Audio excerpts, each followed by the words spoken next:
ada Yesus itu bangkit, nggak ada. Yang bangkit itu adalah penyesat. Karena kalian menganut ajaran agama sebelah.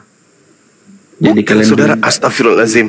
Ini yang kita pakai data ini adalah Bible Anda. Coba, waspadalah kepada penyesat, lanos, pembohong, penipu. Itu oknum yang mengaku akulah dia. Kok bingung ente? Astagfirullahaladzim, ya Allah ya Karim. Banyak nabi-nabi palsu di situ cuma. Tidak ada, jangan ke situ dulu. Penyesatnya itu berkata akulah dia. Astagfirullahaladzim, ya Allah ya Karim. Astagfirullahaladzim. Penyesat adalah penyesat siapa? Penyesatnya. Penyesatnya itu mengaku akulah dia. Alamak.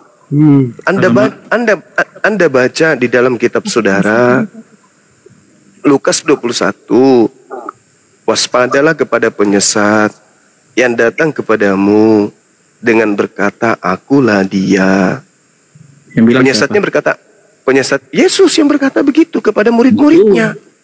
Nah, sekarang setelah kejadian itu, ada tidak oknum yang mengaku akulah dia? Ada nggak? Saya nggak baca semua, mungkin ada. Saya nggak baca semua. Nah, makanya coba Anda lihat. Coba Anda baca di dalam Yohanes 18 nomor 5. Begini, akulah dia itu. Jangan ada.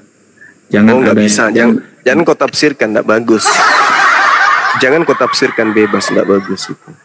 Di dalam kitab saudara Yohanes 18 nomor 5, saudara. Jawab mereka ketika ditanya oleh oknum yang ada, kemudian ditanya, siapa yang kalian cari? Mereka menjawab, Yesus dari Nazaret. Kata orang itu kepada mereka, akulah dia. Nah, itu yang mau ditangkap ini berkata, akulah dia. Itulah penyesatnya. Habis itu ditangkap. Berarti yang ditangkap ini adalah oknum yang mengaku akulah dia. Berarti kalian menyembah penyesat. Sederhana bukan? Iyalah. Hah? Iyalah. Ya, nah iya, begitu saudara, begitu. Makanya coba lihat nih polanya ya. Paham saya berbeda cuma, jadi agak susah. Iya, karena kamu bertentangan dengan isi Biblemu, kamu bertentangan dengan ajaran Yesusnya. Kamu bisa melihat angka 309 yang depan sana melihat angka 6, gitulah contohnya. Sabar, bukan begitu caranya belajar itu nggak kayak gitu. Gampang, sederhana kalau Anda mau cerdas.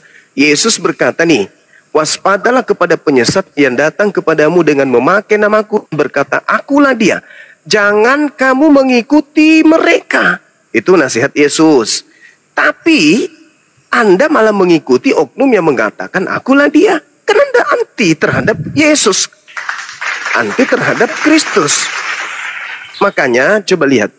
Saya sederhanakan ya, saudara ya. Jangan Anda mengatakan Bang Zuma ini selalu mengadakan sebuah keadaan. Contoh, ketika diceritakan di dalam kitab saudara misalnya, di dalam pengajaran 1 Yohanes 2 atau 1 Yohanes 2 misalnya, dikatakan begini, siapakah pendusta itu? Siapakah penyesat itu? Bukankah dia yang menyangkal Yesus adalah Kristus? Tuh, coba. Anda bisa menelaah diri Anda enggak? Bahwa Anda itu adalah oknum yang menyesatkan karena disesatkan. Kenapa saya katakan oknum yang disesatkan karena menyesatkan? Yang pertama tadi, item pertama Yesus menasihati, waspadalah kepada penyesat yang datang kepadamu dengan memakai namaku dan berkata, akulah dia. Di mana posisi Kristen? Ketika Yesus mengatakan, jangan kamu percaya, posisi Kristen percaya. Jangan kau ikuti dia. Posisi Kristen malah mengikuti. Berarti Anda tidak mendengarkan nasihat Yesus. Nah, apa buktinya setelah Anda disesatkan ketika diceritakan oleh 1 Yohanes 2 nomor 22? Siapakah pendusta itu? Siapakah penyesat itu? Bukankah dia yang menyangkal bahwa Yesus adalah Kristus? Apakah saudara-saudara Kristen ini menyangkal kalau Yesus itu Kristus? Ya, 1.000.000% Kristen menyangkal kalau Yesus itu adalah Kristus. Kalian pasti bingung. Wah, Zuma ini pembohong, Zuma ini pendusta. Bagaimana mungkin Kristen itu menyangkal kalau Yesus itu Kristus? Yes, Saya katakan ya, kalian terjebak oleh kata Kristus.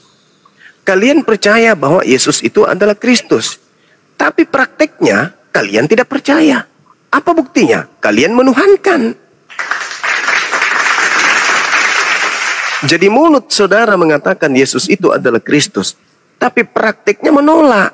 Kenapa saya katakan kalian menolak kalau Anda memahami Yesus itu Kristus? Buktinya Anda menuhankan dia.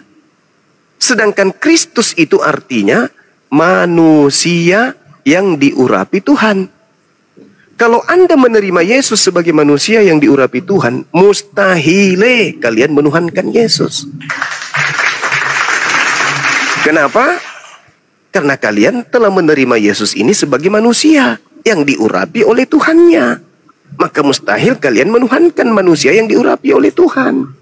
Tapi karena kalian menyembah Yesus, dengan kata lain kalian anti terhadap gelar Kristus yang dinobatkan kepada Yesus. Makanya disebut Kristen itu adalah antikristus. Siapakah antikristus itu? Bukankah dia yang menyangkal Yesus adalah Kristus? Saudara, kalau menerima Yesus sebagai Kristus, mustahil Anda menuhankan dia. Mustahil. Nah, lalu dikatakan dalam Yohanes 2 nomor 22, penyesat itu menyangkal bahwa Yesus itu adalah Kristus. Penyesat itu adalah antikristus, yaitu dia yang menyangkal baik Bapa maupun anak. Sekarang kalau Anda tidak menyangkal Bapa, maka Anda tidak akan mungkin menuhankan selain daripada Bapa. Karena Bapa itu tidak ada Tuhan selain dia, tidak ada yang serupa dengan dia. Dia bukan manusia dan bukan anak manusia. Itulah Bapa. Tetapi karena Anda menuhankan anak manusia yaitu Yesus, maka Anda menyangkal Bapa yang adalah bukan manusia tersebut dan menyangkal anak. Benar. Justru bukti Anda menyangkal anak ini bukan Tuhan, tapi Anda tuhankan. Berarti Anda menyangkal kekristusan atau kemesiasannya. Karena Mesias itu level tertingginya Mesias adalah orang yang diurapi, orang yang ditahirkan, orang yang disucikan, orang yang ditasbihkan oleh Tuhan. Dengan kalian menuhankan Yesus, kalian telah menyangkal Bapa, kalian telah menyangkal Yesus. Kalian menyangkal kalau Yesus itu adalah Kristus. Inilah artinya. Itulah artinya bahwa Kristen ini adalah antikristus. Kenapa Kristen ini antikristus? Karena Anda percaya kepada makhluk yang mengaku akulah dia. Sedangkan yang disalib ini adalah orang yang dikutuk oleh Elohim. Mustahil Yesus dikutuk, kecuali Yudas yang mengaku dia, barulah itu dikutuk, baru jelas itu. Baru sinkron semuanya. Begitu saudara-saudara. Jadi akulah dia itu yang ditangkap oleh orang Roma itu adalah penyesat yang nanti keluar dari kubur mengaku pergilah ke seluruh dunia, jadikanlah seluruh bangsa menjadi pengikutku. Jadi yang keluar dari alam kubur itu adalah penyesat yang Yesus nubuatkan di dalam Matius 12. Angkatan jahat ini minta satu tanda dan tidak akan diberikan satu tanda apapun selain kebangkitan anak manusia pada hari ketiga. Tuh, itu angkatan jahat punya tanda itu. Jadi yang menyembah makhluk yang keluar dari kubur itu adalah penyembah penyesat. Kira demikian, silakan. Tahu kenapa Nazaret? Ya. Kenapa Ya, tahu? boleh ganti. Apanya mantap? Apa yang tadi mantap? Gantian, mantap. Ya apa yang coba yang disampaikan Bang Juma tadi coba. Kenapa kau bilang mantap? Ajaran mana yang menyesatkan? Enggak, tadi Bang kau mengatakan mantap. Ya, ketika Bang Juma menyampaikan. Ya. Apa yang mantap? Menyesatkan itu adalah binatang-binatang yang berfirman. Begitu kau ngerti nggak? Sapi, gajah, tawon, nah itu yang menyesatkan. Gila, kau binatang berfirman. Cuma ngalur ngidul bikin apa? Kau yang binatang bodoh. Yang binatang itu sapi bikin itu apa? Janganlah berkelahi. Blender. Binatang kok berfirman, sakit Len. Ngecut main mute. Saya turunin kalau nggak bisa diskusi. Dilanjut lagi Bang orang Batak, silakan. Ya, itu maksudnya itu adalah jangan percaya kalau orang lain mengaku Tuhan selain dari aku, itu maksudnya. Itu sih kalau yang kutangkap. Maksudnya aku itu Yesus. Itu jadi justru Yesusnya mengatakan yang Tuhan itu adalah yang mengutusnya, bukan Yesusnya yang Tuhan. Muter-muter di situ aja karena pemahaman Situ beda sama saya. Maksudnya Sekarang begini, Bung. Hidup saya kekal itu nanggapin- menerima Yesus, saudara. Gimana? Hidup kekal itu menurut Yesus menerima Yesus sebagai Tuhan atau utusan Tuhan? Yesus utusan Tuhan sama Yesus Tuhan itu sama. Nah, ini penyesat. Dan Roh Kudus. coba di mana kajian Yesus sebagai guru kepada Bani Israel, hidup kekal itu adalah menerima dia sebagai Tuhan, itu di mana? Waduh, saya nggak hafal-hafal pula itu tuh. Kita buka lagi cari-cari ya. Saudara, di dalam kitab saudara sendiri Yohanes 17 nomor 3, hidup kekal itu adalah mereka mengenal Engkau satu-satunya dan mengenal Aku sebagai utusan. Jadi untuk mendapatkan hidup kekal, Yesus harus diterima sebagai utusan. Tidak boleh lebih. Kapan Anda melebihkan, berarti yang pertama gugur. Kalau Yesus juga duduk di sana, berarti bukan satu-satunya, tapi dua-duanya. Hidup kekal menurut Yesus, mengenal Yesus sebagai Rasul, utusan Tuhan. Itu. Dan pola itu hanya ada di Islam. Di Kristen tidak ada. Yesus itu pun utusan Tuhan. Nah, lebih dari Tuhan utusan itu atau hanya sendiri. utusan? Nah, itu lebihnya itu. Itu Anda menyangkal. Yang benar adalah Bapa satu-satunya Tuhan. Jangan kau sangkal itu. Akulah Tuhan, tidak ada yang lain. Tidak ada Tuhan di luar aku, tidak ada Tuhan di samping aku. Akulah Tuhan, tak ada yang lain. Hendak dengan siapa kau mempersamakan kami sehingga kami sama? Jangan. Aku adalah Tuhan yang pencemburu. Gak boleh Anda membuat Tuhan-Tuhan lain. Jangan. Tuhan Yesus itu datang untuk mau kasih tahu ke kita jalan kebenaran, jalan keselamatan.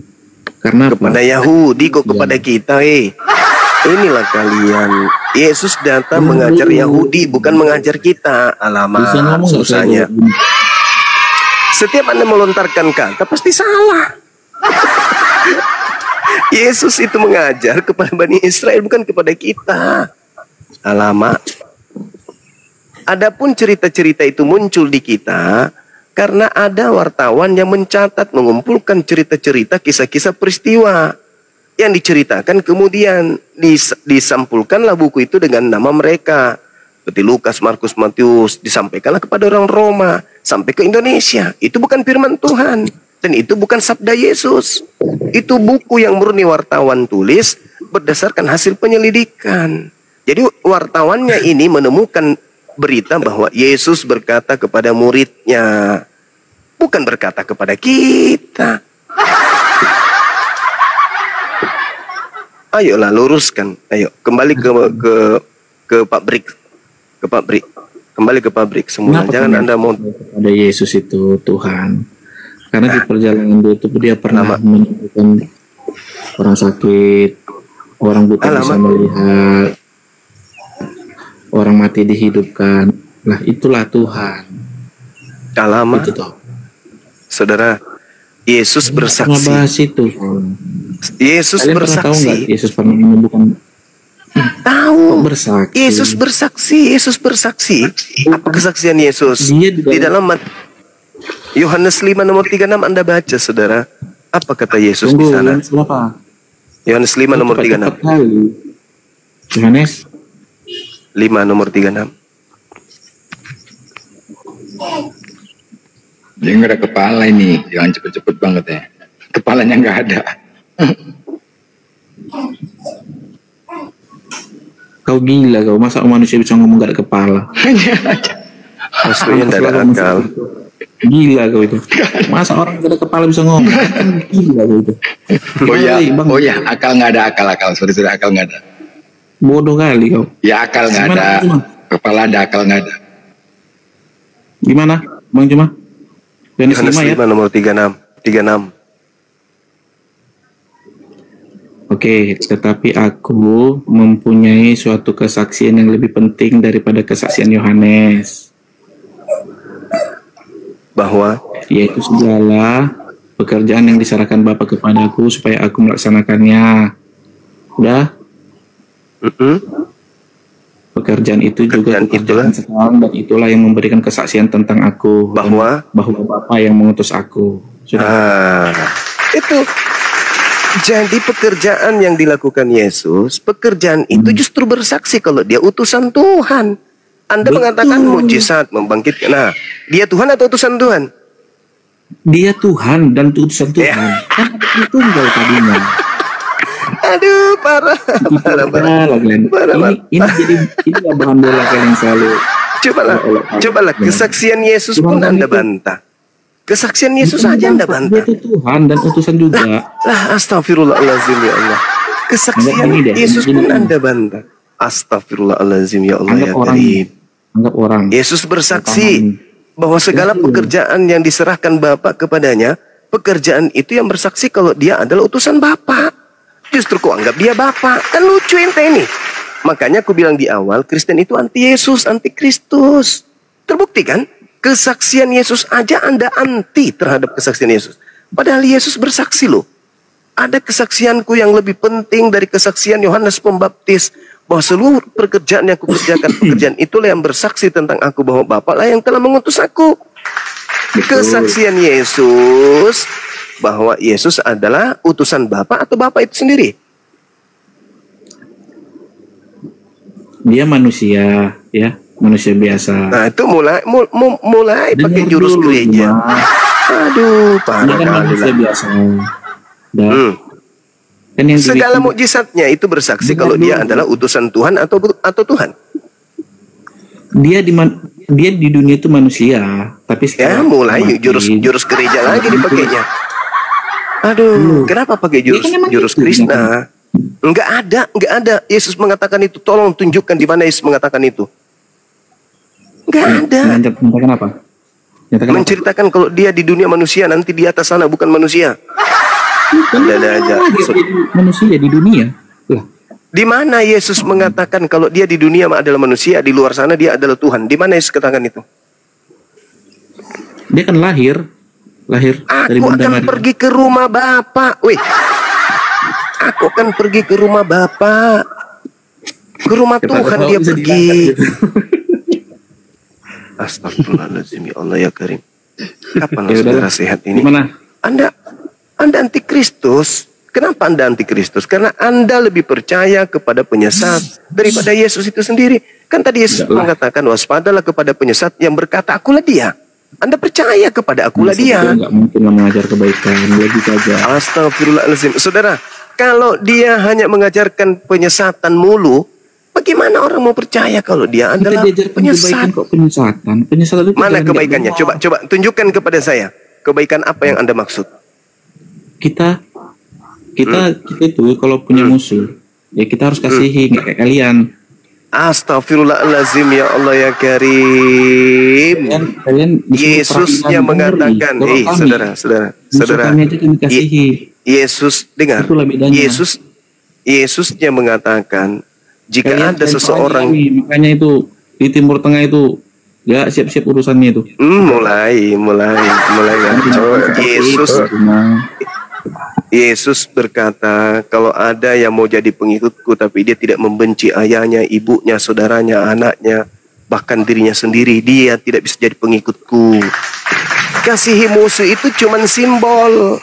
Kasihi musuh itu hanya sekarang kutanya samamu. Mengasihi penyebaran sesama, sabar. Penyebaran agama Kristen pertama, ya Katolik pertama, apakah dengan kasih atau dengan perampasan, peperangan, penekanan, pembunuhan, pemberontakan? Ayo, kutanya samamu dulu. Siapa yang menghancurkan Yerusalem sampai memerintahkan membunuh setiap manusia yang membaca kitab Taurat di dalam kitab Mekabe? Itu siapa? Agama Kristen pertama, agama Katolik pertama. Siapapun yang bertolak belakang dengan gereja, pancung, bunuh. Siapapun yang memiliki konsep yang bertentangan dengan konsep gereja, maka dibunuh, termasuk Galilea. Dibunuh, dihukum mati, karena tidak berkesesuaian dengan isi gereja. Di Indonesia Kristen masuk dari mana? Jerman, Portugis, dan Belanda.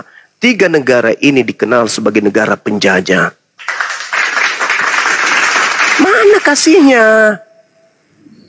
Kalian nih nggak fair kali. Masa di silent napaku ini?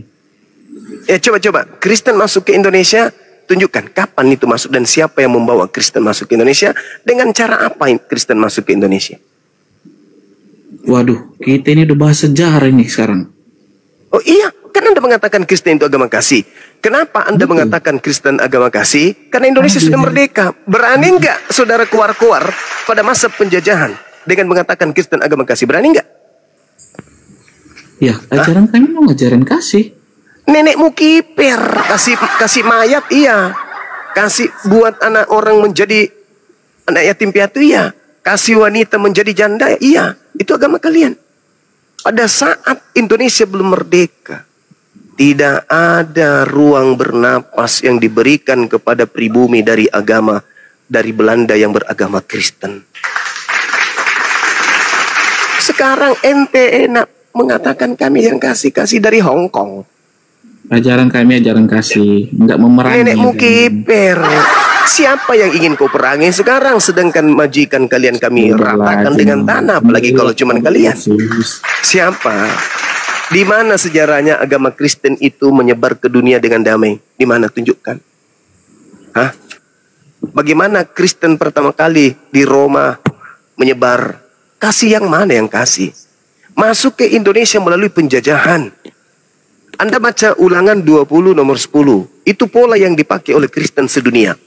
Bila engkau mendatangi sebuah wilayah, ajaklah mereka berdamai. Dan kalau mereka menerima engkau dengan damai, maka apa? Jadikanlah mereka budakmu dan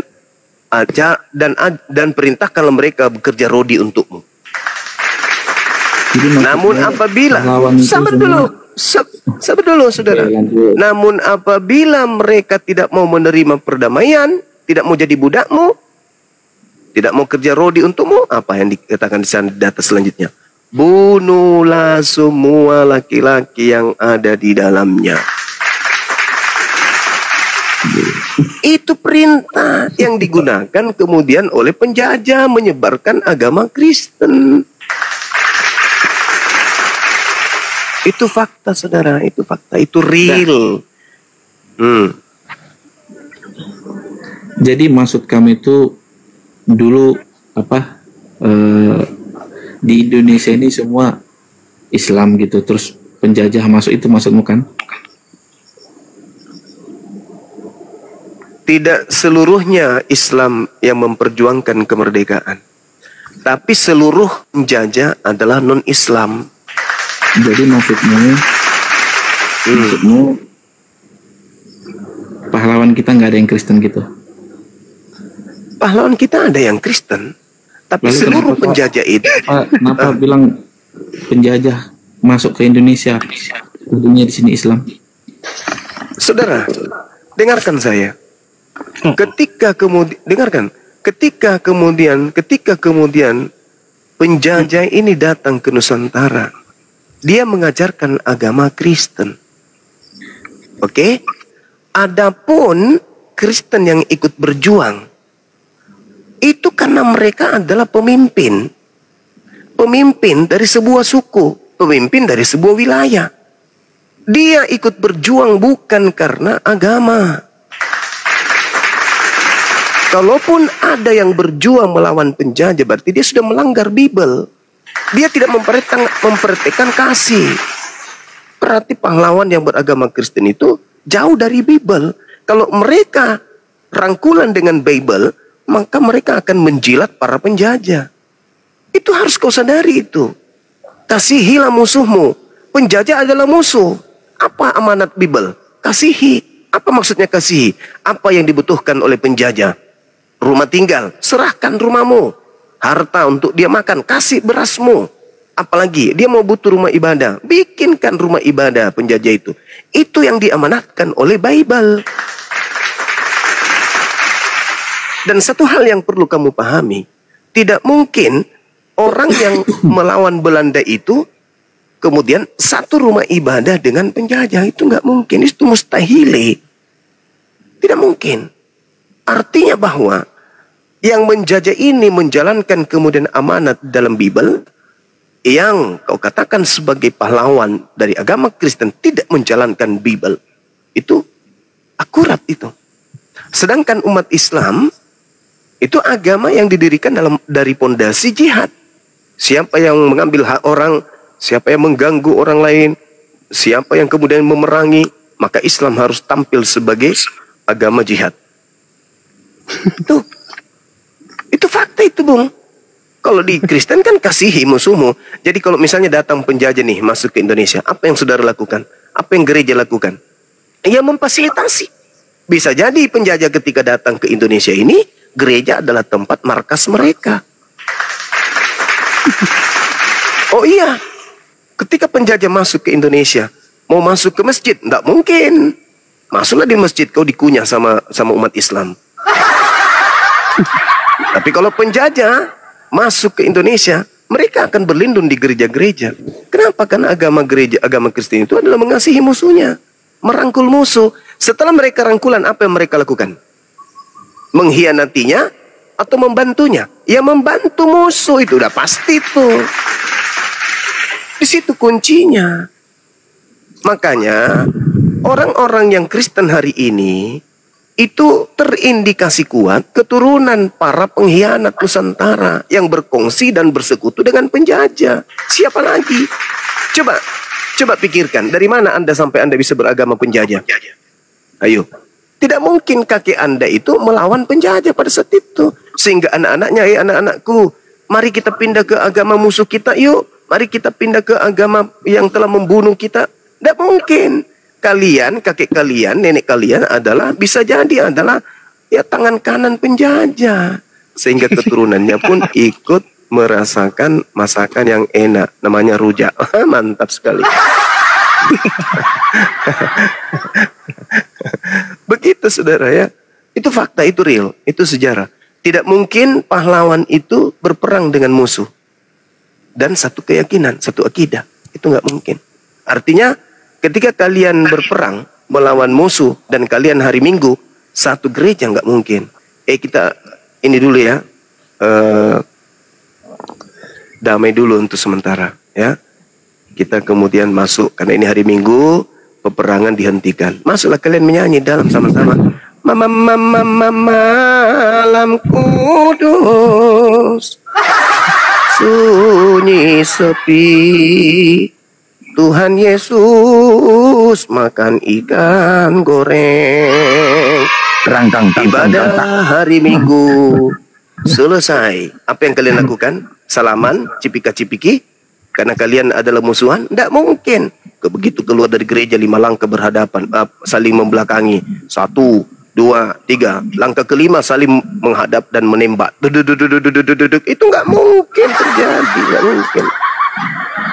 Paling kalau itu terjadi, kalian masuk di rumah gereja bersama dengan penjajah, bisik-bisik di dalam. Kamu tahu nggak tempatnya Bang Suma sembunyi bersama pasukannya? Tahu menir. Di mana? Di wilayah Makassar dia menir. Dia di situ menggunakan pasukan dari Jawa. Siapa yang bisa membantu kami masuk ke sana? Kami menir. Yang penting kami dikasih jabatan. Nah, itulah yang terjadi. Sudah. Tapi ajaibnya, sabar. Tapi anehnya, ketika umat Islam ini berhasil mengusir penjajah, yang paling lantang mulutnya teriak justru kalian. Merdeka! Merdeka! Merdeka! Tanpa malu-malu. Sudah. Padahal kalian tadi ini adalah congornya, jongosnya gitu loh. Begitu saudara. Udah. Nah, kita balik lagi. Sebenarnya kita itu merdeka sebenarnya bukan karena pahlawan perjuangan sebenarnya. Mulai jurus Paulus pakai. Jurus Paulus masuk. Tahun berapa bom Hiroshima dan Nagasaki? Masuk lagi. Karena bom entah apa-apanya, bilang aja pada saat itu ular naga lagi perang di surga sampai Indonesia merdeka. Bilang aja kayak gitu. Enggak. Coba deh kau baca sejarah Hiroshima tanggal berapa dan bulan berapa. Aduh, nggak ada hubungannya. Nggak ada hubungannya. Indonesia merdeka dengan teriakan Allahu Akbar dan Allahu Akbar dan bambu runcing, bukan Hiroshima Nagasaki. Jadi Alkitab itu sebagian dari sejarah. Jadi kalau saran saya mempelajari Alkitab jangan sepenggal-sepenggal.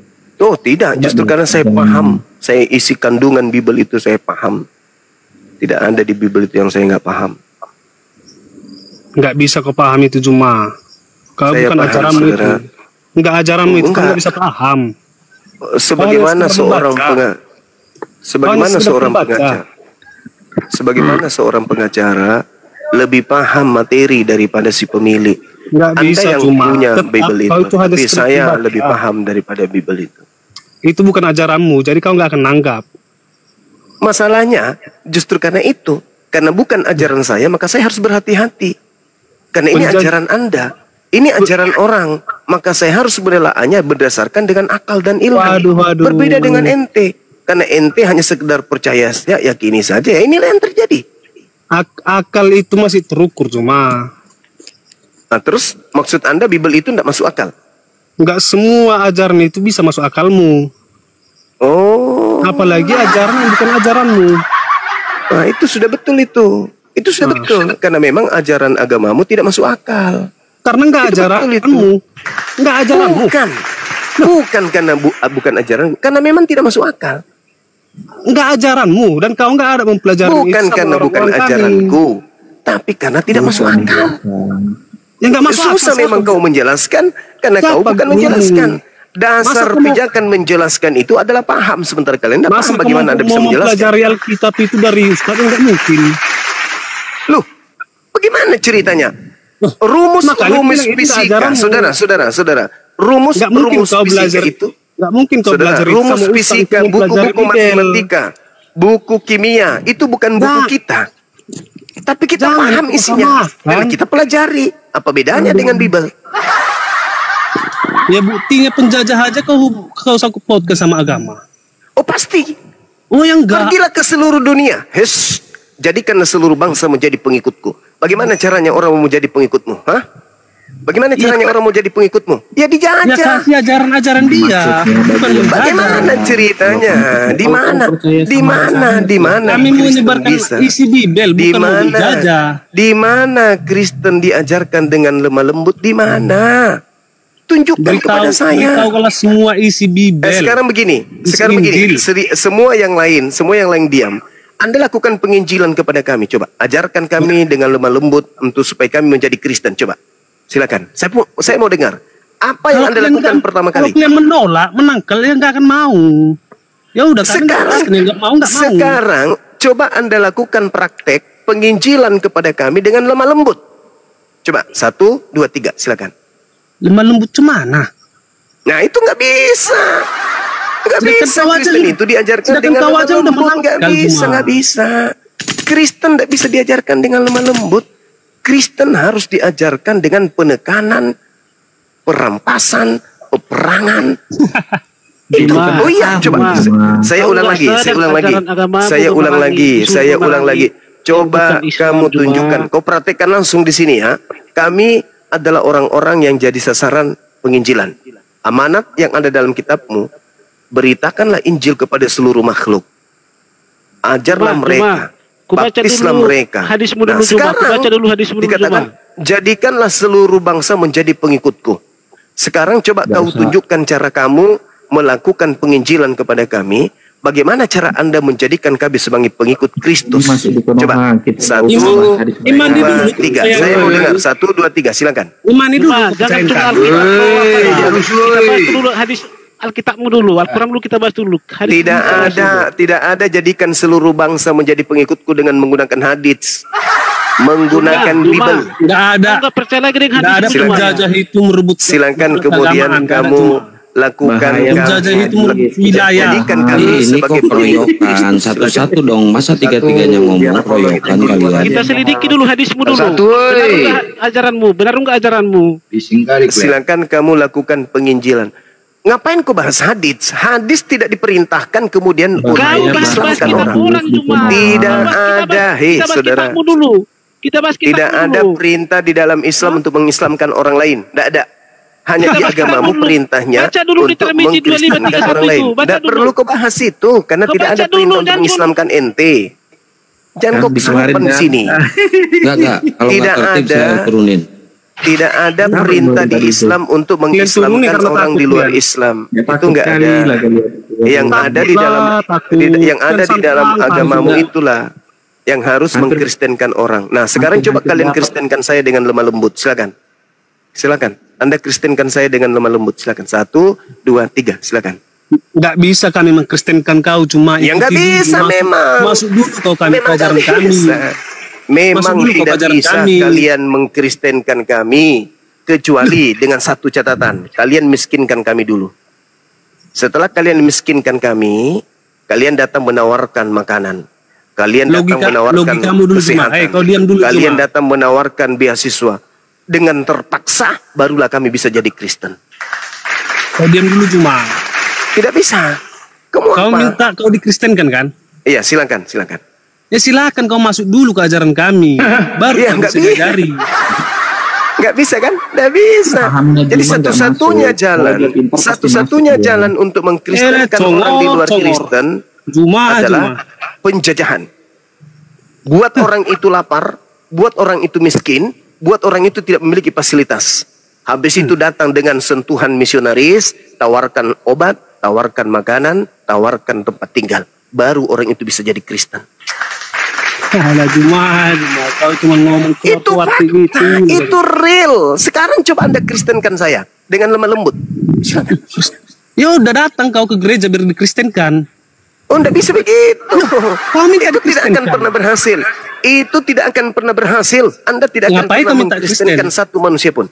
Enggak, Nggak Anda berhasil. pastikan bahwa Kristen kan? agamamu, Pahammu saya itu nggak ingin masuk. membuktikan bahwa agamamu itu disebarkan dengan kekerasan. Gimana coba Juma kau minta Sekarang kita balik. Apakah agamamu itu bisa diajarkan dengan kelemah lembutan? Tidak bisa orang terima. Apanya yang mau dilembutkan di Kristen?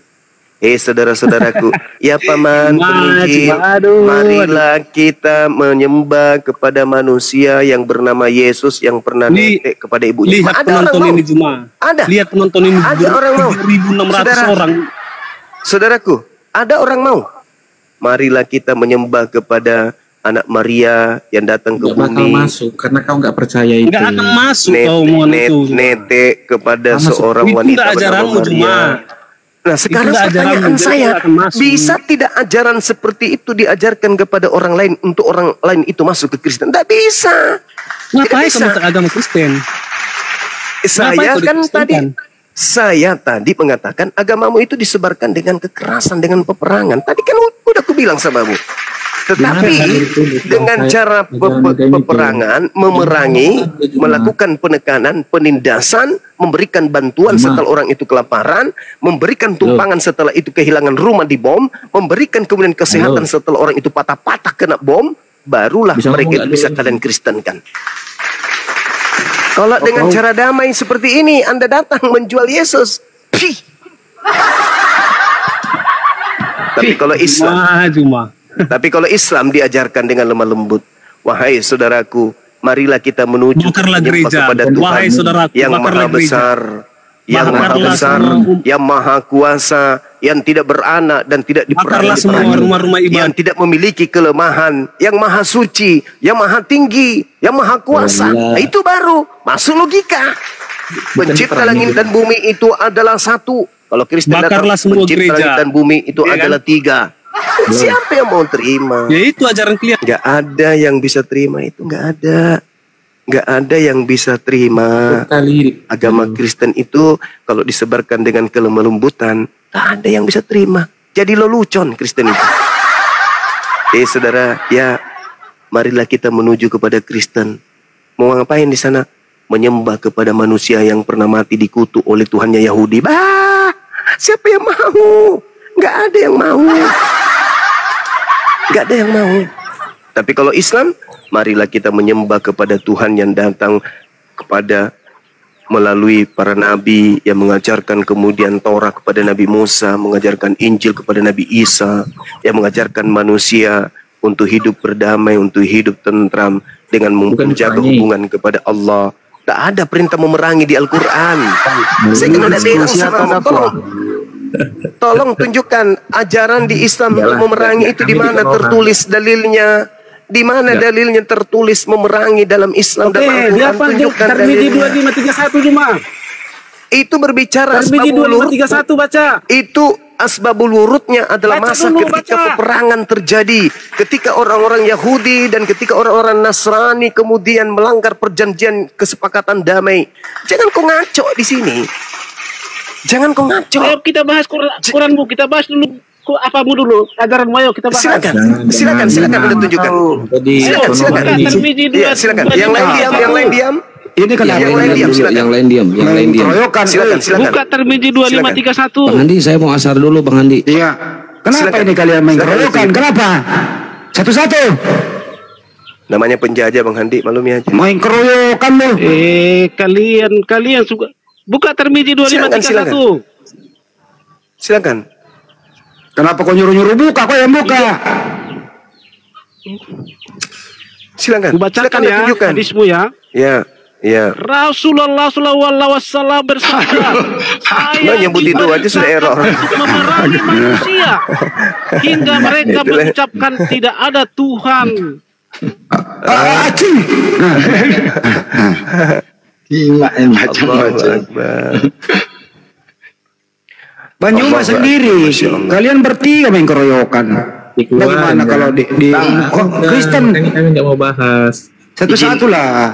Satu-satu. Izin aku mau menginjil. Tadi kan kalian mengatakan kalau Bang Juma menginjilin. Izin ya, aku mau menginjil kalian sebentar ya.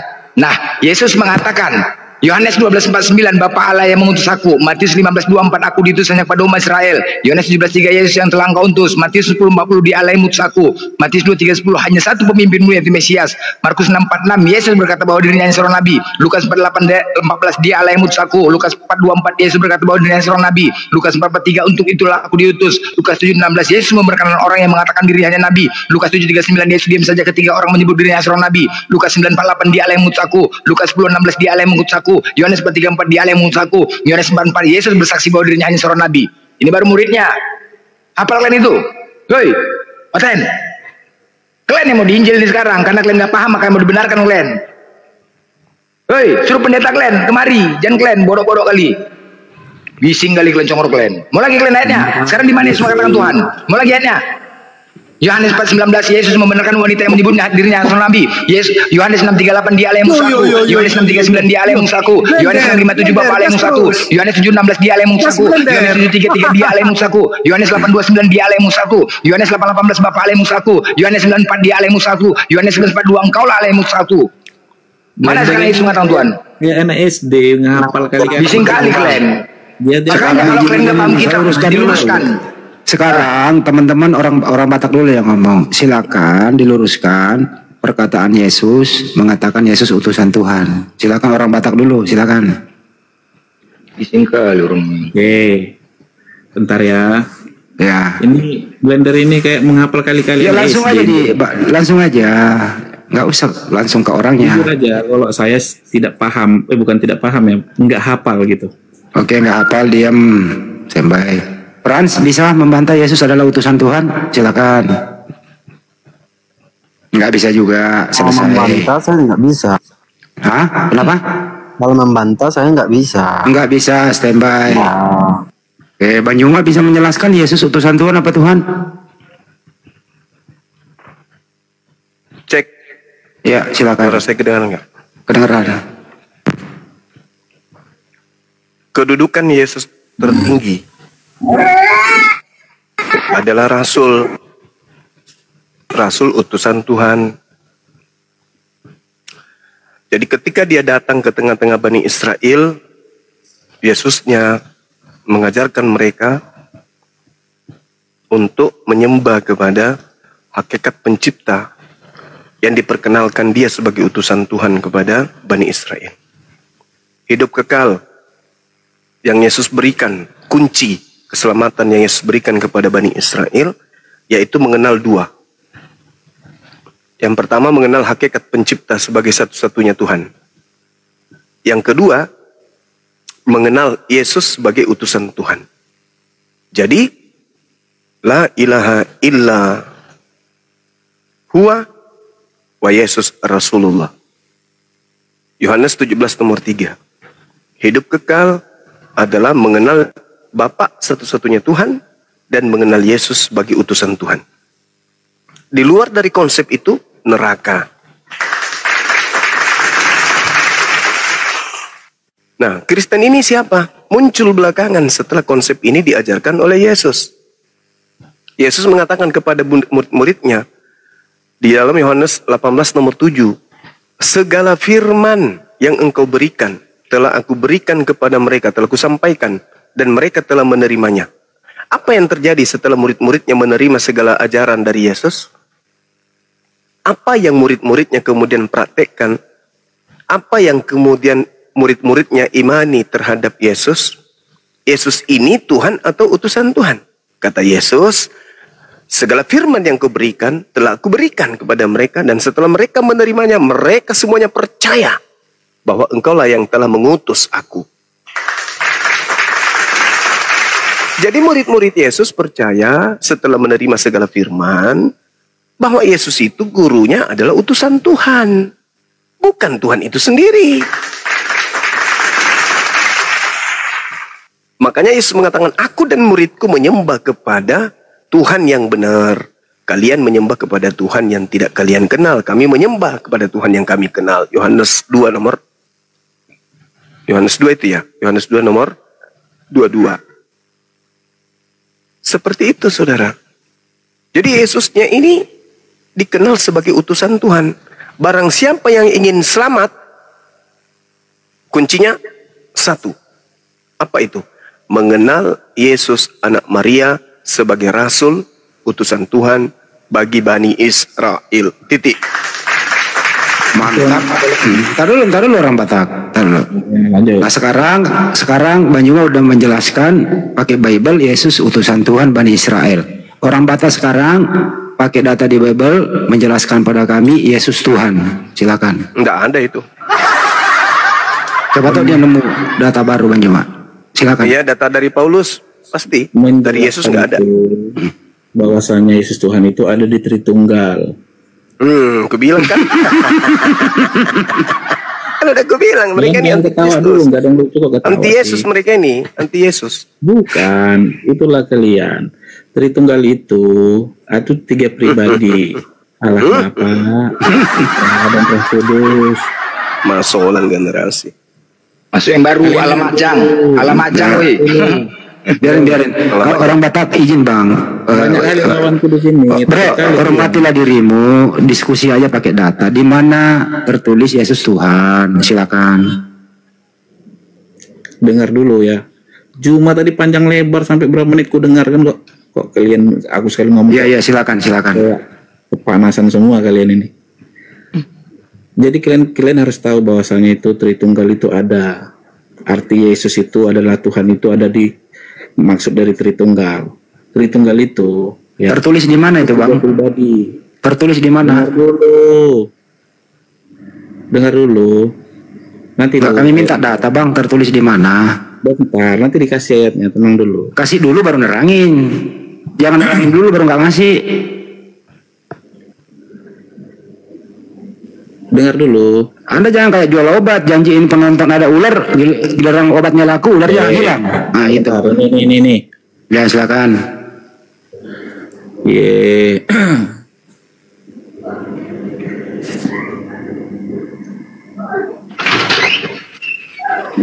Pegangan teman-teman, pegangan.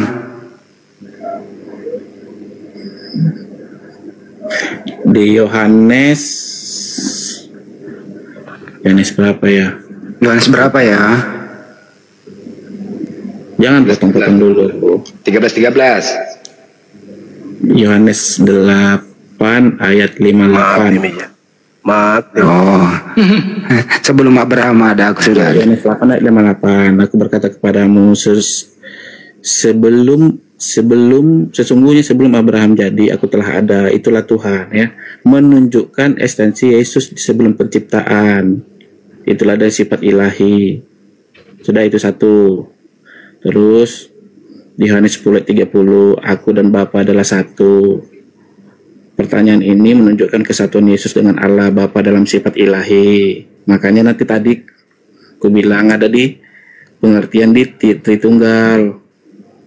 Tritunggal itu berarti 3 sifat di dalam satu. Sudah cukup 2, apa kurang? Ya udah. Gantian ya, cukup. Mau lagi? Ya silakan kalau mau, masih ada simpanan silakan keluarin semua.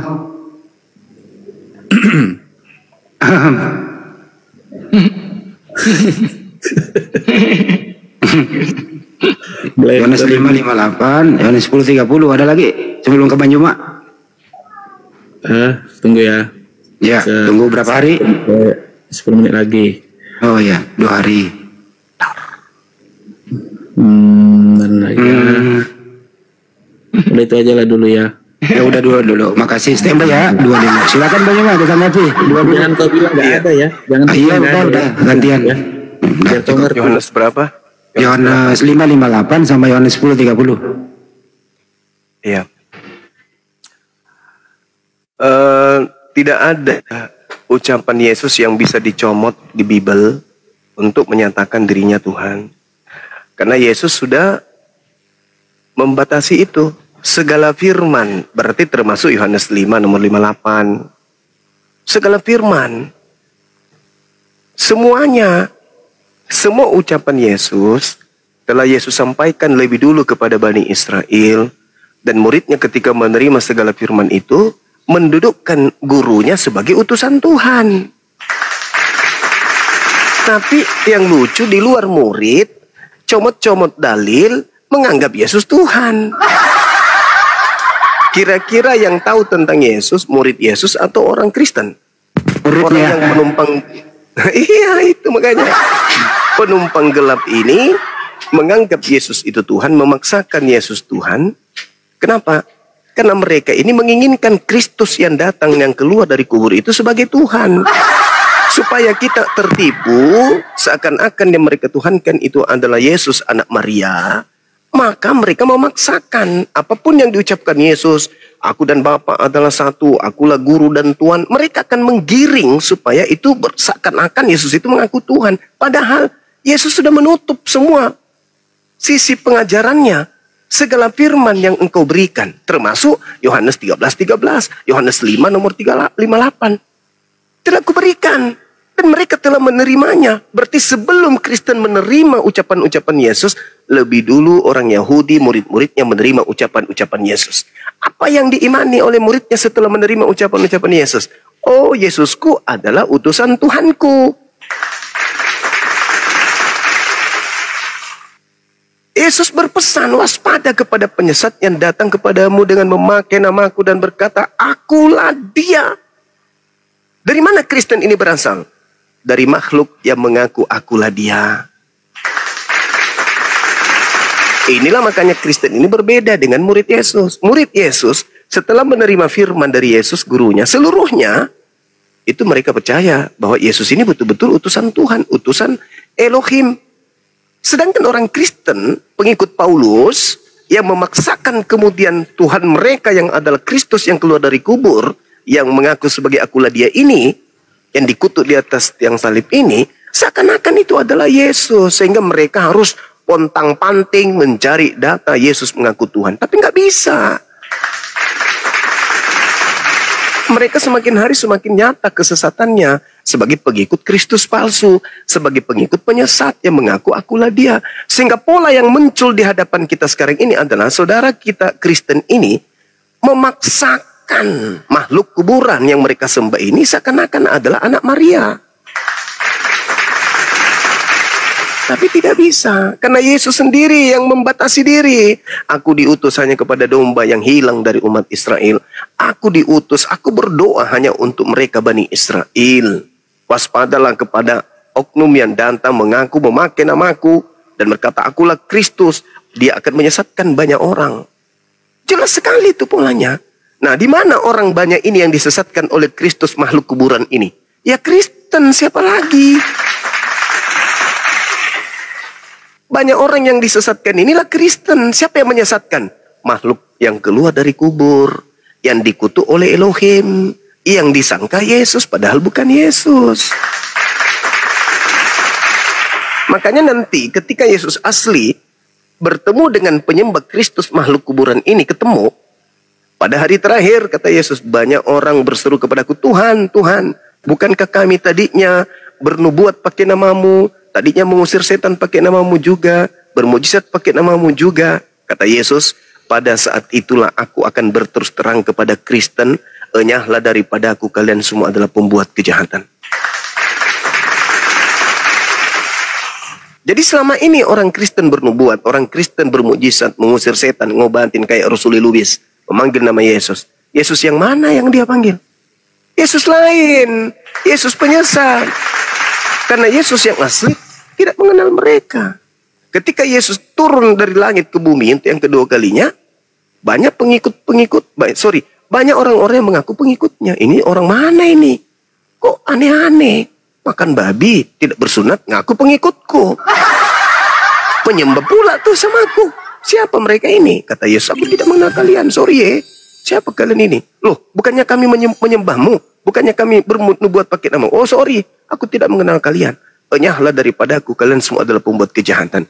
Itulah penderitaan yang akan dialami oleh saudara-saudara Kristen. Kalau mereka berkeras kepala, mereka sombong, tegar tengkuk, tidak mau mendengarkan ajaran para apologet Islam, mati mereka dalam keadaan Kristen, maka ketika hari kebangkitan mereka akan diusir oleh Yesus anak Maria. Wa idza husyiran nasu kanu lahum a'da wa kanu bi ibadatihim kafirin. Pada hari kiamat nanti, apa yang mereka sembah selain daripada aku, kata Allah, akan menjadi musuh mereka. Dan pemujaan-pemujaan yang dilakukan kepada yang mereka sembah selain aku akan diingkari oleh mereka yang mereka sembah. Nah, tertulis di Matius 7 nomor 223, betul. Kristen yang menyembah Yesus, Yesus akan ingkari. Kristen yang memuji Yesus, Kristen akan ingkari itu. Menjadi musuh dari Yesus. Enyahlah daripadaku, kalian semua adalah pembuat kejahatan. Kalau Anda mengatakan kasihi musuh itu adalah pola yang diajarkan oleh Yesus, pertanyaan saya, kenapa Yesus tidak mengasihi musuhnya? Ayo. Di dalam Matius 7 nomor 22-23. Pada hari terakhir nanti, banyak orang berseru kepadaku, Tuhan, Tuhan, bukankah kami bernubuat pakai namamu, mengusir setan pakai namamu, bermujizat pakai namamu juga. Pada hari itulah, aku akan berterus terang kepada mereka. Enyahlah daripadaku, kalian semua adalah pembuat kejahatan. Berarti Yesus tidak mengajarkan kasih. Karena Yesus mengusir musuhnya. Berarti lebih benar ajaran Islam bahwa musuh itu harus kemudian dimusuhi. Musuh harus dijauhi. Ya ayyuhalladzina amanu qu anfusakum wa ahlikum nara. Perintahnya adalah menyelamatkan, melindungi anak-anak kita dari musuh, yaitu dari api neraka. Yang mana api neraka ini bisa ditemukan karena kita mengikuti setan. Setan musuh, tak boleh diikuti. Makanya Yesus mengusir. Enyahlah daripadaku, kalian semua adalah pembuat kejahatan. Nah, musuh ini kan pembuat kejahatan. Kenapa Yesus tidak mengasihi musuh, malah mengusirnya? Alamak. Maka saudaraku, mumpung masih ada waktu, yuk mari gunakan akal sehat. Jadilah pengikut Yesus yang benar, yaitu mengakui bahwa Yesus itu adalah nabi dan rasul utusan Tuhan kepada saudara kita Bani Israel.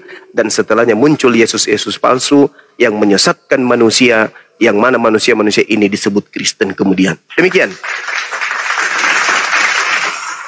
Oke, mantap penjelasannya Bang Juma. Orang Batak atau Pras mau ditanggapi silakan. Nggak dipotong. Silakan Bang. Orang Batak sama Pras, silakan. Brother, silakan. Ya oke. Ya. Terima kasih Bang Juma, tapi Anda keliru. Masih keliru. Karena pemahamannya Bang Juma memang nggak sama ya sama kita. Jadi saya selesain di sini dulu lah, soalnya saya mau ibadah ke gereja ya. Biar nanti saya doain kalian semua. Mantap mau kita mantra-mantrai leso. Jadi saya mundur dulu. Oke, jangan saling menghujat kita ya. Siapa yang ngajarkan gua ke gereja itu? Ah, ini sibuk lagi nih blender ini. Enggak, mau ngapain? Siapa yang ngajarkan itu? Ke gereja. Siapa yang nyuruh? Kita pada hari ke-6 kita telah lelah bekerja. Di hari ke-7 kita itu Tuhan menentukan itu hari Sabat. Sudah. Kau baca itu. Tapi kau bilang kau jago, udah kau pahami. Makanya jangan setengah-setengah. Rumah ibadah. Matius 65. Janganlah kau berdiri sambil berdoa di dalam rumah ibadah. Kau dikatakan orang munafik. Kami duduk kan. Apa pula berdoa tapi berdoalah, beribadah di dalam kamarmu dengan cara sembunyi-sembunyi agar Bapa bisa melihat dan mendengarmu. Jadi kita punya tempat ibadah di kamar. Bukan kayak kalian di jalan-jalan, kita bersembunyi. Sembunyi di kamar, bukan di gereja. Betul-betul hati kita untuk Tuhan. Terus kalau mau ke gereja ada tempat ibadah, dengar cara pendeta kita. Bukan di jalan, belok jalan orang. Siapa yang di jalan? Ibadah siapa yang di jalan? Itulah ya. Ini kita. Siapa yang ibadah di jalan, woi? Udahlah, jangan dipaksa orang pintar, biarin. Susah ibadah di jalan. Bang Juma bisa nggak maksa orang pintar? Turun longor tuh. Kita nggak punya kewenangan maksa orang pintar loh. Biarin aja. Frans, Goluyanto yang baru naik, silakan. Iya bang. Silakan, ada yang mau ditanggapi? Mangga, silakan bang. Kalau menanggapi soal ceramah Bang Juma tadi ya, yang nggak ada yang perlu ku tanggapi sih, karena itu kan menurut Bang Juma. Jadi ya mungkin ya itulah dulu kan. Jadi tapi aku mau nanya bang, mau nanya dulu sama Bang Juma. Silakan. Yang aku tanya sama Bang Juma, bagaimana cara abang meyakinkan kepada kami melalui Al-Quran, bukan dengan kitab yang lain, bahwasanya Islam itu jauh lebih indah? Itu aja. Oke. Ya. Bismillahirrahmanirrahim. Allah Subhanahu wa taala menjelaskan di dalam Al-Qur'anul Karim, "Qad aflahal mu'minun." Beruntunglah orang-orang yang mukmin. Alladzina hum fi salatihim khashi'un, yaitu orang yang khusyuk di dalam beribadah. Orang yang kemudian tenang di dalam beribadah. Orang yang ikhlas di dalam beribadah. Walladzina hum 'anil lagwi mu'ridun, dan orang yang menjauhkan diri dari perbuatan dan perkataan yang sia-sia. Walladzina hum lizzakati fa'ilun, dan orang yang menunaikan untuk membantu fakir miskin. Walladzina hum li furujihim habizun, dan orang yang memelihara syahwat nafsunya, memelihara kemaluannya, kelaminnya. Illa ala azwajihim wa ma malakat aimanuhum fa innahum ghairu malumin, kecuali terhadap istri mereka, terhadap hamba yang mereka miliki, maka sesungguhnya mereka tidak tercela. Wa madibataga wara azalika fa ulaika humul adun, tetapi barang siapa yang mencari di balik itu, berzina, memburi dan seterusnya, maka mereka itulah orang-orang yang melampaui batas. Walladzina hum li amanatihim wa ahdihim ra'un, dan sungguh beruntunglah orang-orang yang menjaga amanat-amanat, memelihara amanah-amanah, memelihara janji-janjinya. Walladzina hum ala salawatihim yuhafizun, serta orang yang memelihara ibadahnya. Ulaika humul warithun, mereka itulah yang akan mewarisi, alladzina yarithunal firdaus, mewarisi surga firdaus, hum fiha khalidun, mereka kekal di dalamnya. Indah Islam itu.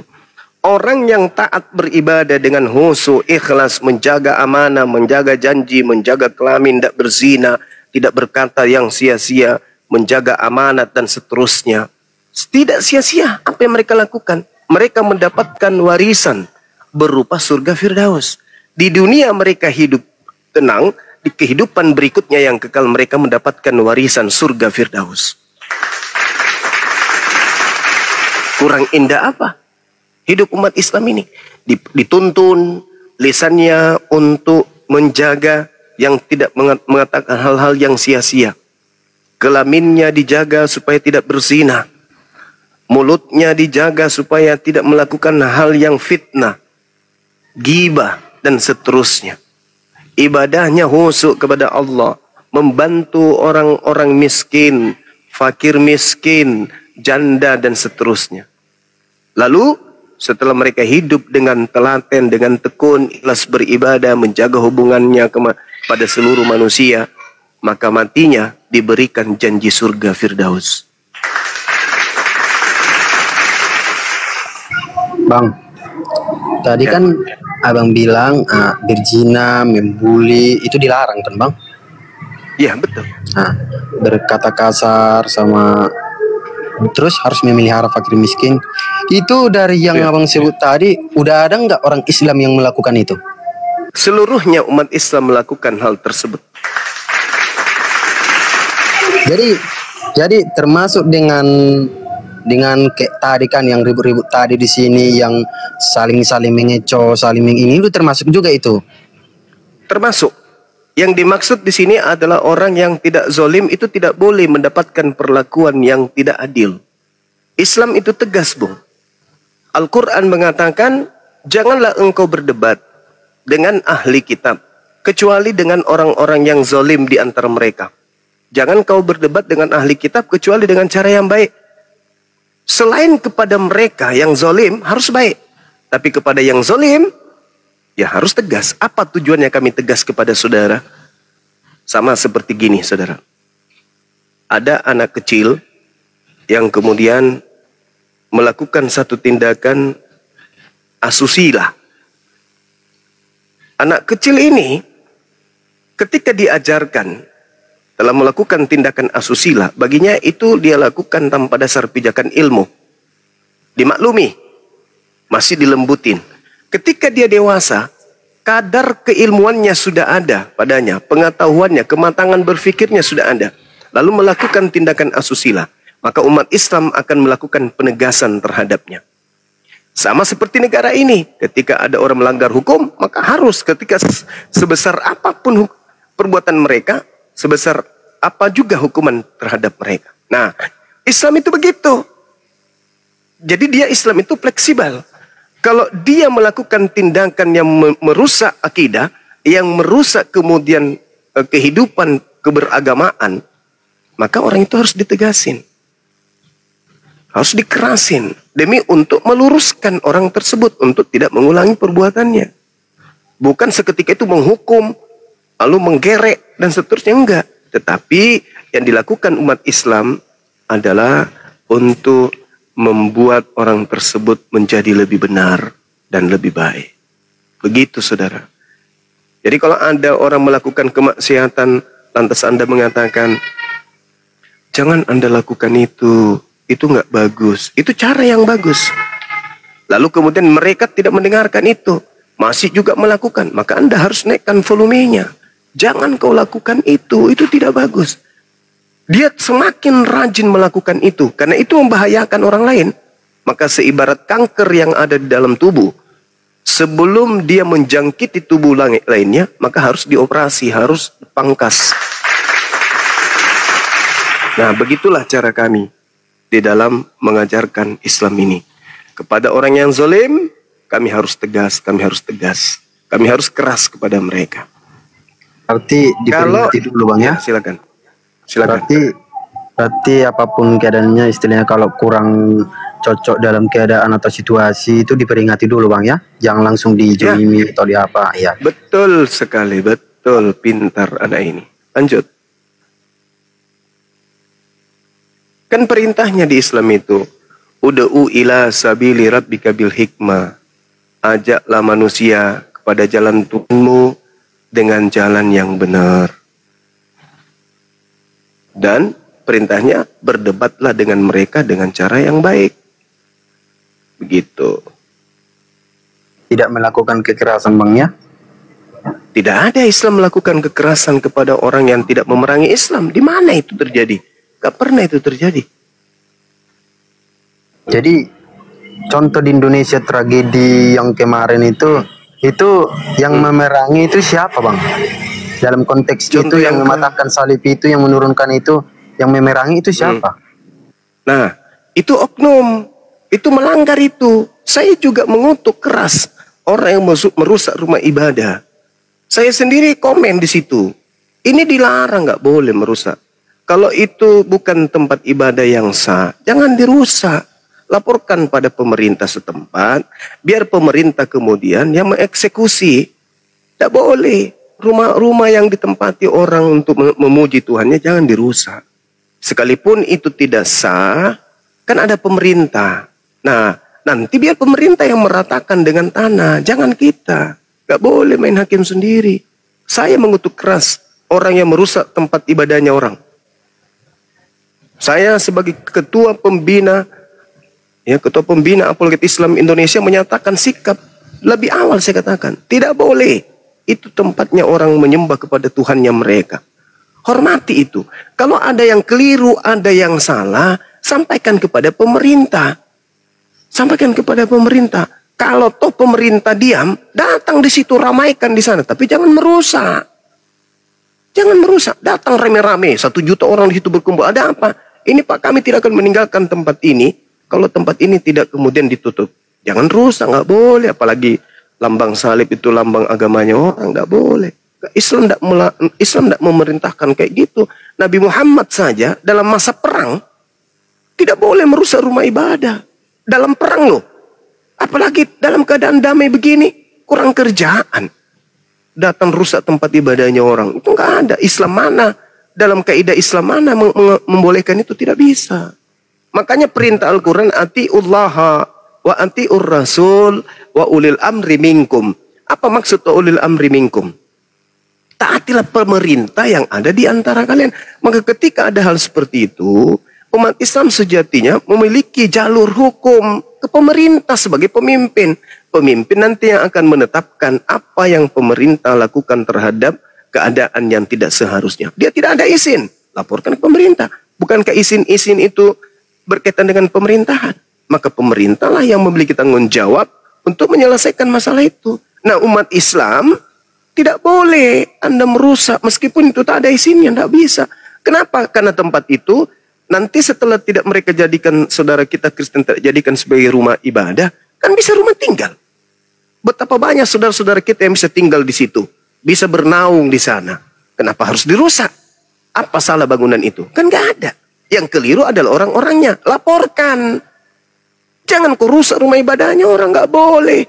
Saya kalau tempat saya di situ, saya pasang badan di situ, Bung. Saya kasih sliding gunting kalau ada umat Islam mau merusak, nggak boleh. Apa dalilmu? Apa dalilmu? Ayat suci di mana tertulis, surah apa, ayat berapa yang menerangkan itu rusak rumah ibadah? Di mana? Hadisnya di mana? Nggak ada. Dalam masa peperangan saja Rasulullah mengatakan jangan kau merusak rumah ibadah. Rumah ibadah orang Kristen, Nasrani, Yahudi, siapapun, tak boleh dirusak. Harus kita menghargai. Kan yang merusak ini kan cuma manusianya. Manusianya yang memerangi kita, yang diperangi. Bukan rumah ibadahnya. Makanya ketika Indonesia itu mengusir penjajah Belanda meninggalkan rumah ibadah. Rumah ibadahnya itu dilestarikan, Bung, sampai hari ini. Karena umat Islam, pahlawan-pahlawan ini adalah orang-orang yang berilmu, melindungi rumah ibadah. Jangan kau rusak rumah ibadahnya. Makanya di Makassar, rumah gereja dari pastor atau dari Katolik Protestan itu berdiri kokoh sampai hari ini. Karena umat Islam melarang. Apalagi kalau cuma rumah tinggal kok dirusak, rumahnya orang, nggak boleh.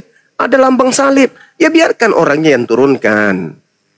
Nasihati, ingatkan, Pak, ini kan melanggar undang-undang. Nah, nanti orang Kristen juga melakukan hal yang sama. Ketika di tengah-tengah mereka ada umat Islam yang mendirikan masjid tanpa izin, jangan juga dirusak, tapi laporkan pada pemerintah. Jangan sampai main hakim sendiri, jangan. Kita kan saudara seagama, sebangsa dan setanah air. Kita mendudukkan perkara keyakinan kita ini terhadap negara yang melindunginya. Jangan saling serang. Besok gereja yang diratakan, hari ini masjid. Wah, bukan itu tujuan kita, bukan. Itulah gunanya kita belajar Al-Quran. Atiullaha wa atiur rasul wa ulil amri minkum. Kecuali pemerintah memerintahkan, ratakan bangunan itu. Nah, apakah kita yang punya kewajiban untuk meratakan? Bukan. Ada aparat pemerintah. Aparatlah yang meratakan itu secara dinas. Bukan pribadi-pribadi. Untung-untung juga kalau yang meratakan itu orang sholat. Sosokan rusak rumah ibadahnya orang, sholat pun tak pernah. Wah, Berarti nggak boleh. yang pelaksana kasus kemarin itu orang yang tidak menaati ajaran agamanya lah berarti ya. Yes, betul. Tidak ada dalil di Islam merusak rumah ibadah. Saya bisa pertemukan dengan saya orang yang mengatakan boleh merusak agama rumah ibadahnya agama. Tidak boleh. Berarti dia bukan Islam, Bang. Islam, tetapi tidak menjalankan agama ajaran Islam. Oh, tapi tadi Abang bilang tidak ada Islam yang melanggar yang tadi Abang bilang itu. Tidak ada kaidah. Tidak ada kaidah di dalam Islam. Tidak ada surah di dalam Al-Quran. Tidak ada ayat di dalam surah yang mengajarkan merusak rumah ibadahnya orang di luar Islam. Nggak ada. Pertemukan saya dengan ulama atau kiai yang membolehkan itu. Nggak ada. Tidak boleh. Nabiku Nabi Muhammad perang beberapa kali, tetapi dia tidak pernah menyentuh rumah ibadah. Dia melindungi rumah ibadah, dia melindungi anak-anak, dia melindungi orang tua, dia melindungi tokoh-tokoh agama. Itu Nabiku itu. Kalau beliau memimpin peperangan, ada tempat ibadah, di situ ada tokoh sebagai misalnya ada rabi Yahudi di situ, tidak boleh dibunuh. Kenapa? Karena biar bagaimanapun rabi-rabinya ini, imam-imamnya ini, pendeta-pendetanya ini akan mengajarkan umatnya untuk berlaku baik. Jangan dibunuh orang yang menjadi guru. Mereka itu adalah guru-guru, pendeta guru, rabi guru, mengajarkan umatnya untuk berlaku baik. Jangan kau bunuh itu, karena itu adalah orang yang mengajarkan kebaikan di tengah-tengah umatnya. Tidak boleh. Yang diperangi itu yang cukup memerangi. Itu kaidah dalam Islam. Makanya waktu terjadi di Poso, kita beberapa kemudian, saya tidak pernah merusak rumah ibadah, nggak pernah. Dan saya tidak pernah senyap kalau saya bergerak. Dulu ya, nggak pernah senyap kalau saya bergerak. Boleh tanya Ustaz Jem itu. Pasukan yang dari kampung saya tidak pernah senyap dalam bergerak. Saya, wallahi, dari sudut kampung sampai di sudut sana, saya teriak. Allahu Akbar, Allahu Akbar. Di tengah-tengah perkampungan, tidak ada sembunyi-sembunyi. Kalau laki-laki keluar. 3 malam saya masuk pada itu dalam keadaan perang. Wallahi 3 malam saya tidak pernah sembunyi-sembunyi, ngendap-ngendap cari orang tikam. Oh, enggak ada itu. Bang Suman enggak kenal. Saya teriak mulai dari saya masuk gang sampai di ujung gang, bolak-balik saya teriak sampai subuh. Enggak ada orang non muslim keluar. Gitu. Tapi kalau siang hari baru beraktivitas rame di kampung itu. Malam hari enggak ada. Kita masuk malam hari 2-3 malam saya masuk. Alhamdulillah tidak ada musuh. Artinya ngapain kita rusak rumah ibadah? Apa salahnya rumah ibadah itu? Gak ada salahnya. Jadi saya menentang keras kalau ada oknum yang mengatasnamakan Islam datang merusak rumah ibadahnya orang, itu melanggar Islam itu. Jadi gini Bang, dari beberapa kejadian di Indonesia, itu banyak itu kejadian, sering terjadi. Daerah Aceh sering. Jadi maksudku gini Bang, makanya aku tanya tadi itu. Alangkah baiknya orang-orang umat Abang yang seperti itu dulu Abang tatar, bilang sama orang itu biar berjalan, biar sama-sama, biar toleransinya kuat, biar tidak merusak. Baru setelah sudah selesai itu dilaksanakan, barulah Abang rekrut, Abang bilanglah soal kebenaran tentang Alkitab bagi orang-orang Kristen. Bila memang kebenaran yang Abang ucapkan itu memang betul adanya. Ya, jadi begini saudara. Meskipun Islam itu kan sudah punya kaidah. Tidak ada tawar-menawar dalam hukum Islam. Artinya adalah kewajiban person to person dalam Islam itu untuk memahami Islam itu. Bukan berarti saya bertugas untuk memperbaiki tatanan-tatanan yang ada di kalangan umat Islam itu sendiri. Itu ada bagian-bagiannya. Ada ulama, ada dai, ada mubalik, ada para ustadz. Itu tatanan mereka. Mereka adalah yang menjaga gejolak di tengah-tengah umat. Sementara Bang Suma dengan tim adalah yang berada paling depan, barisan betis paling depan yang menjaga kemudian sebagai penjaga muara orang Islam supaya jangan murtad. Begitu, supaya orang di luar Kristen tidak memurtadkan. Kami adalah penghalang di depan, paling depan, sedangkan ulama, ustadz ini adalah yang menerapkan akidah Islam, tauhid, ajaran, dan seterusnya kepada umat. Maka ini PR umat, PR tokoh-tokoh agama untuk kemudian membenahi kembali pola yang ada. Tidak boleh serampangan merusak rumah ibadahnya orang, nggak boleh, dilarang. Nah, kalau kami ini karena sudah terlanjur kemudian ada misionaris, terlanjur kemudian Bible ke Islam-Islaman, maka sama halnya kami harus hadir di situ. Kalau Anda mengatakan hal ini harus saya lakukan, Bang Suma, benahi dulu internal kalian. Oke, tapi dengan catatan, tutup lembaga Bible Indonesia dan sekolah teologi. Tutup, hentikan semua misionaris. Hapus semua istilah-istilah Islam di dalam Bible. Maka kami tidak akan menghadap kepada Anda, kami akan menghadap kepada umat. Tapi faktanya kan tidak, saudara. Faktanya tidak. Semua lini kalian masuki. Berpura-pura menggunakan kata Alkitab. Kalian lebih familiar mengucapkan kata Alkitab daripada Biblos. Daripada Biblika. Kalian lebih familiar menggunakan kata Allah daripada kata Theos. Coba. Kalian lebih familiar mengatakan Rasul daripada Apostolos. Bagaimana ceritanya kami harus diam? Tidak bisa. Kalian terlanjur menggaungkan peperangan, kami telat aja bangun untuk menyambut kemudian tawaran kalian untuk berperang dalam perang logika. Nah, itu saudara, karena kalian ini kan mengundang kita untuk perang logika. Maka kami hadir meskipun telat. Tapi minimal tujuan kami berdiri adalah untuk memberikan edukasi kepada saudara-saudara dan juga saudara muslim. Begitu saudaraku. Ya, mantap. Jadi tugas itu sudah diambil alih oleh para ustadz, para ulama, para dai, para guru-guru kami di pondok pesantren. Udah ada bagian itu. Kami ini bagiannya ada menghalau gerakan kristenisasi. Ini yang lebih bahaya ini, yang kristenisasi ini lebih bahaya. Karena kristenisasi ini justru bisa membuat kita terpecah belah dengan terang-terangan, dengan besar-besaran. Karena kalian terlalu berani masuk menggunakan kopiah, menggunakan baju koko, mengaku-ngaku mu'allab, bahkan mengaku ustadz, mengaku anak kiai, mengaku anak ulama, mengaku lulusan pesantren, lulusan Mesir, Kairo, lulusan Arab Saudi, lulusan Madinah. Masuk kemudian berpura-pura jadi Islam, padahal ingin merusak Islam dari dalam. Itu andaikan Islam Kristen ini jujur, seperti Hindu, seperti Buddha, seperti Yahudi, ya tidak ada masalah. Tetapi karena Kristen ini, di mana dia pergi, di situ mereka mewarnai diri mereka. Kayak bunglon. Orang Kristen masuk di Bali, mewarnai diri mereka seperti agama Hindu. Menggunakan Sang Hyang Widilah, Sang Dewa Dewasa, dan seterusnya. Masuk di Indonesia, mayoritas Islam menggunakan istilah-istilah Al-Quran. Ini yang tidak benar, harusnya dibenahi. Supaya tidak ada lagi diskusi seperti ini.